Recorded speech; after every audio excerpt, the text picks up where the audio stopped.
Saya nak kongsi dengan tuan-tuan ya, ada satu institut penyelidikan di negara kita nama NAHRIM. NAHRIM, Institut Penyelidikan Air Malaysia, agensi kerajaan.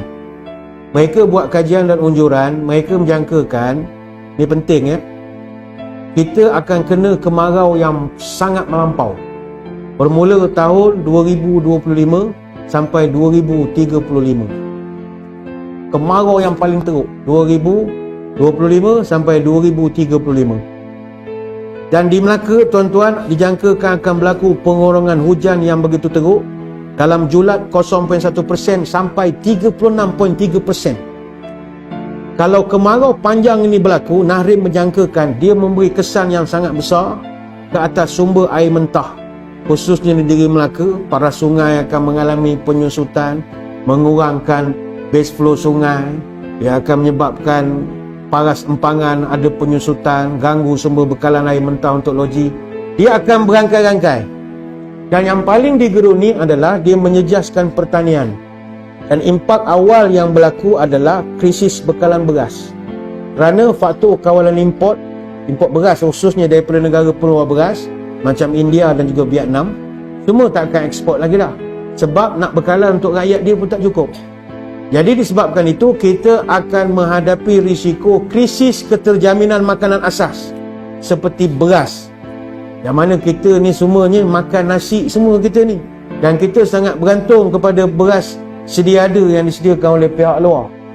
Jadi saya ingat kita kena ada satu jihad untuk kita sementara nak nunggu 2025 ini, iaitu kena buat persediaan lah. Tuan-tuan bolehlah cari benih padi sehari dua ni sebelum mahal. Tahun depan saya ingat mahal.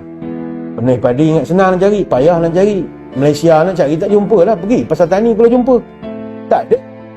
Ada juga sik Kedah jauh baru jumpa. Dia jumpa sekilo entah berapa kita pun tak tahu.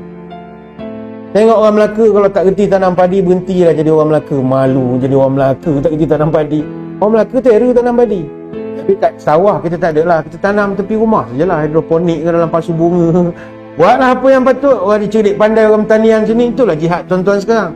Beri idea, surau masjid, ada kawasan lapang, daripada kosong buat parking rugi je. Tanam padi lah saya ingat.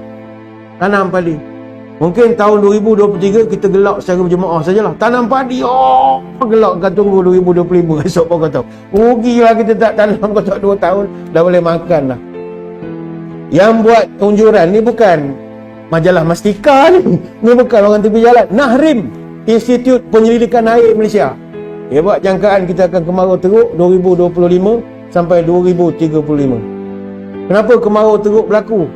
Dia kalau tanya kepada Met Malaysia ataupun tanya kepada NAHRIM, setiap 2 sampai 7 tahun paras air laut yang panas dia akan gantikan arus laut yang kebiasaannya sejuk yang berlaku di luar pantai barat Peru. Benda ni jauh, Peru di Amerika Selatan. Fenomena lautan yang panas ni disebut El Nino. Nah, dia ada LL juga, El Nino. Jadi pemanasan lautan ini didapati berlaku di kawasan yang lebih luas, meliputi Pasifik Tengah dan Timur.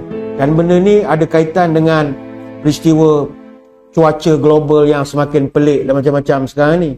Jadi di Asia Tenggara, Indonesia termasuklah Australia, cuaca tu akan jadi lebih kering lagi.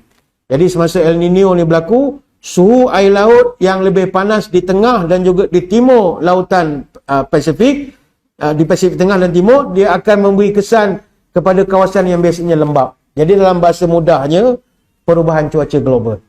Jadi panas luar biasa. Itu kalau tanya Met Malaysia lah.